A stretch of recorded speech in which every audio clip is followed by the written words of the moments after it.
HMT, HAL, BEL, BHEL, railway project, ದೊಡ್ಡ ದೊಡ್ಡ ಡ್ಯಾಮ್ಗಳು, ದೊಡ್ಡ ದೊಡ್ಡ ಪವರ್ ಸೆಂಟರ್ಸ್, ಇವೆಲ್ಲ ಆ ಕಾಲದಾಗ ಮಾಡಿದಕ್ಕಾಗಿ ಇವತ್ತು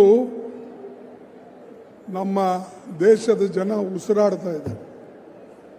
ನೀವು ಯಾವುದೂ ಮಾಡಿಲ್ಲ, ಬರೇ ಬಿಜೆಪಿದವರು ಕಾಂಗ್ರೆಸ್ಗೆ ಬೈಯೋದು, ನೆಹರೂಜಿಗೆ ಬೈಯೋದು, ಇಂದಿರಾ ಗಾಂಧಿ ಹೆಸರು ಹೇಳಿ ಅವ್ರಿಗೆ ಬೈಯೋದು, ರಾಹುಲ್ ಗಾಂಧಿಗೆ ಬೈಯೋದು, ಸೋನಿಯಾ ಗಾಂಧಿ ಅವ್ರಿಗೆ ಬೈಗಳಿಂದ ಏನಾಗ್ತದಪ್ಪ?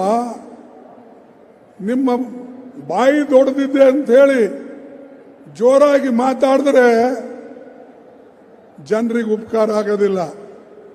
ಜನರಿಗೆ ಬೇಕು ಹೊಟ್ಟಿಗೆ ಅನ್ನ, ತಲೆ ಮೇಲೆ ಸೂರು, ಕೈಗೆ ಕೆಲಸ. ಆವಾಗ ಮಾತ್ರ ಜನ ಸುಖ ಸಮೃದ್ಧಿಯಿಂದ ಇರ್ತಾರೆ. ನೀವೇನು ಕೊಟ್ಟಿರಿ? ಆಹಾರ ಧಾನ್ಯ ನಾವು ಕೊಡ್ತಾ ಇದ್ದೇವೆ, ಕಂಪಲ್ಸರಿ ಎಜುಕೇಶನ್ ನಮ್ಮ ಯೋಜನೆ, ಮನೆ ಕೊಡ್ತಕ್ಕಂಥದ್ದು ನಾವು ಮಾಡ್ತಾ ಇದ್ದೇವೆ.